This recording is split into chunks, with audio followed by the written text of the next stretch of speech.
katambay at magandang araw, good day all, and then Happy New Year pa rin. Kahit January 3 na, pa rin, Happy New Year pa rin. At yun, welcome po sa panibagong vlog. At yun na nga, may kwento ko sa inyo. Pero bago yun, nabili na si Japan bike. Yan, wala na sa likod ko. Isa na lang bike nandyan. Yan si Black Pogi. So yun, kwento ko. So yun, good morning. Hindi pa ako nakakapagsuklay. Kasi napuyat na ako kagabi. Pero but anyway, all ox lang naman. Wala naman tayong ginagawa sa umaga. Kaya ox lang. But anyway, ibablog ko sana yung pagbenta kay Japan bike o kay Jap bike.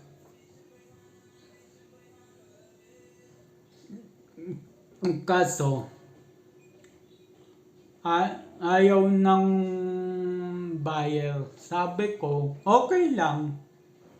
Respetuhan lang ba? Kasi masyadong private yung may-aring nakabili ng unit ko. Japan bike ko pala. Tawag ko kasi sa mga bike ko, project bike ko, unit. Kahit nung nag-uumpisa pa lang ako mag-bike seller, unit na tawag ko. So, nabenta na yung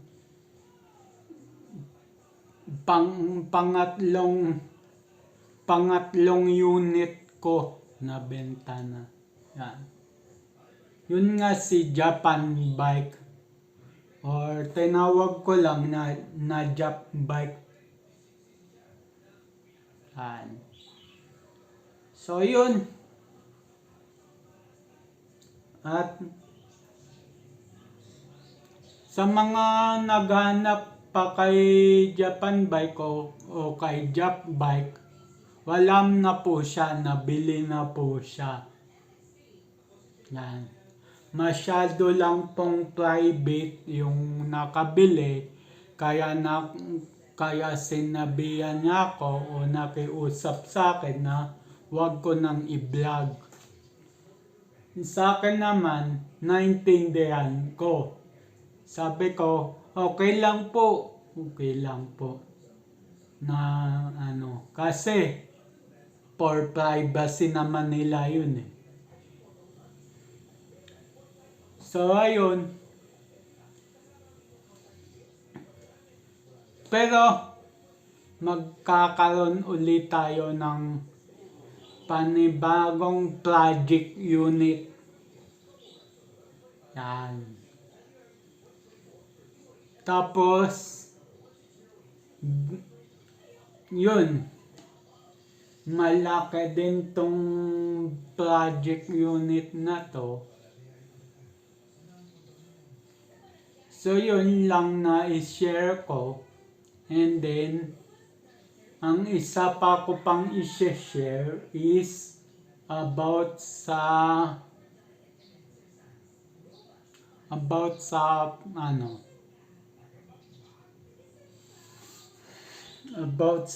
magkakapatid. Yan. So, bigla akong nalungkot nung narinig ko kwento na to, nabasa ko kwento na to. At hindi po sa akin nanggaling yung kwento na to. May nag-chat lang sa akin, kaibigan ko siya. babae, panganay siya. May nag-ano lang sa akin, pero hindi ko story to. Baka sabihin nyo story ko na sineshare ko yung buhay namin. Hindi po. Yan. So, sa magkakapatid, ang sabi niya dito, sabi yung bro tawag niya sa akin kasi magkasama kami sa church. Sabi niya sa akin, bro Con. Pangit pakinggan, bro Con. Bro Conan. Sabi niya sa akin, bro Conan, ano bang gagawin ko? Kasi masyado ng sakit sa ulo yung sumunod kong kapatid, sumunod sa akin. Na hindi niya na ako ginagalang, hindi niya na ako nire-respeto, pero nagbibigay siya ng kung ano-ano sa akin. So, tinatanggap ko naman, pero pag nagalit siya sa akin, hindi ako pwedeng magsalita. Sigurado may suntok ako, sabi niya. Tapos, ang kinasama pa ng damdamin ko, pagkawala ng respeto sa aming ama. Yan. Yun lang ang sinabi niya sa akin sa chat, hindi niya sinabi lahat. Ang mas, babae din yun yung kaaway niya, kapatid. Pareho silang babae. Bali, 5 silang babae, magkakapatid, walang lalaki. Pero yun lang yung sinabi niya sa akin. Ang masasabi ko lang is, kung nakikinig ka man, or kung sino nakaka-relate dyan sa gantong sitwasyon, kahit may nagawa po sa atin ang magulang natin, nanay man o tatay man, huwag natin aalisan ng respeto. Respeto, manatili yan hanggang hamba buhay. Hanggang sa kabilang buhay pa nga eh. So yun, wag po natin aalisan ng respeto yung magulang, tatay or nanay natin.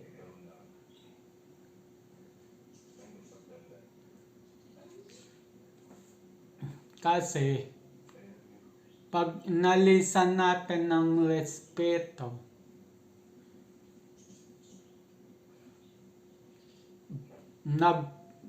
kumbaga nagpalamon na tayo sa galit.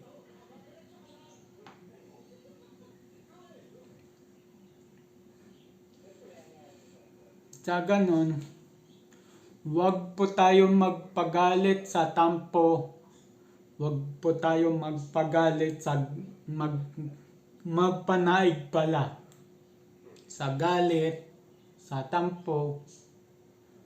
Huwag natin hayaan magtagumpay yung kasamaan.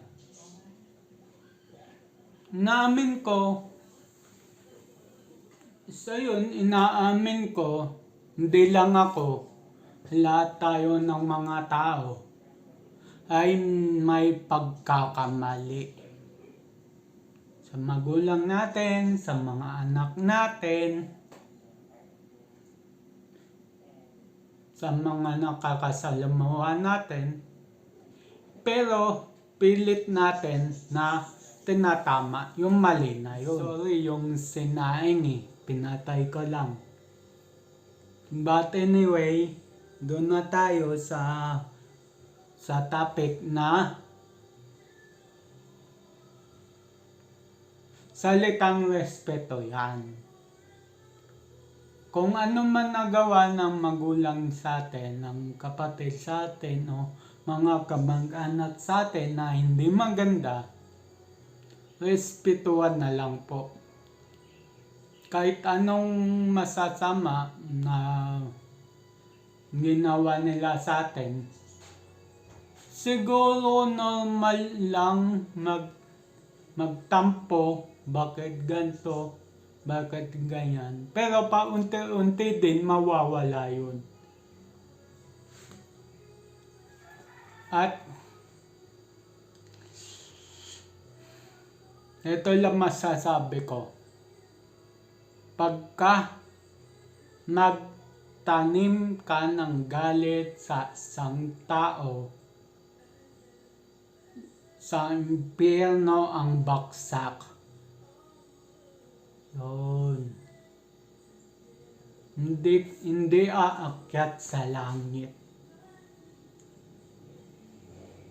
Yun lang ang masasabi ko sa mga taong hindi pa nagpapatawad, kung hindi nagbibigay respeto, yung hindi nagbibigay galang. Yan. So, ako, naranasan ko rin yan, pero hindi ko na ikikwento sa inyo kasi yung family namin ay private yan. So, hindi ko na i-share sa inyo yung kwento namin, family. Yung kinikwento ko na to is nagbabase lang ako sa mga sinishare sa akin, sa mga chinachat sa akin. Hindi ako kumukuha sa pamilya ko. Hindi ako ganong tao. Yan. Hindi ako ganon tao para siraan ko sarili kong pamilya. So, sa mga nakaka-relate po dyan na sa kwento ko, mag-comment lang kayo kung nakarelate lang man kayo. At yun nga sa kapatid daw ng kaibigan ko. Pinagsabihan niya daw, pinangaralan niya daw na huwag ganito gawin sa tatay. At yung kapatid na yon na sumunod sa kanya is lalo pang nagalit sa nagkwento sa akin.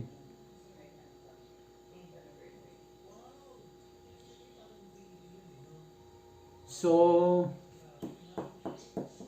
ako, ewan ko kung anong comment dito ng mga manonood sa akin. Pero ako, masasabi ko lang is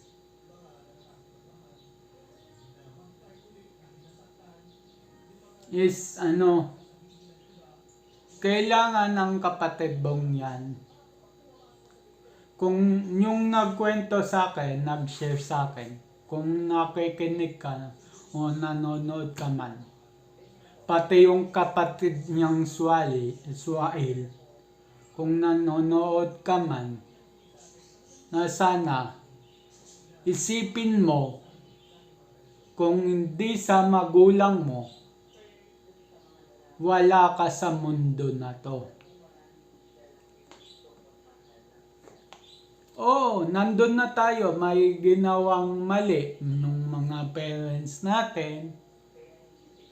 Pero, natural lang magtampo.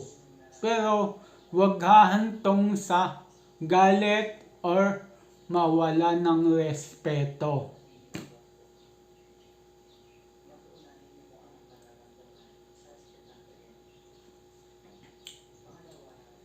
So, ayun.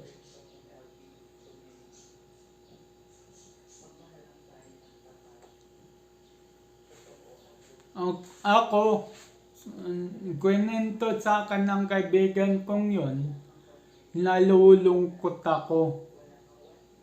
Sa totoo lang, nalulungkot ako sa nangyari.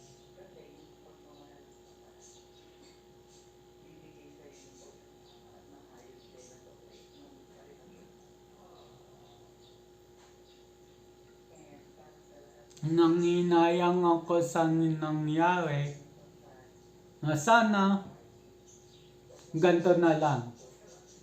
Sana magkaayos-ayos na yung magkakapatid at sana hindi hindi pa huli lahat.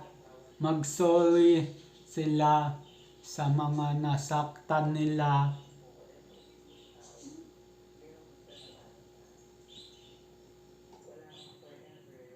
At yung sa nagkwento sa akin, tama lang ginawa mo. Tama lang na in-open conversation mo sa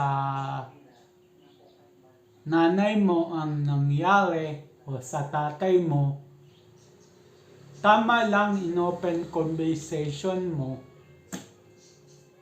Kasi para mag-usap sila ng personal ng kapatid mo.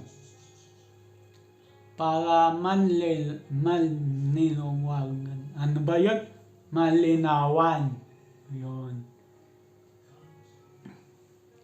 So yun. At yun lang na i-share ko sa araw na to. Pero sa susunod na baka lang baka mag-ride out ako, mag-bike ako, baka lang. Kasi sa dami ng ginagawa ko, kaya sinabi kong baka lang.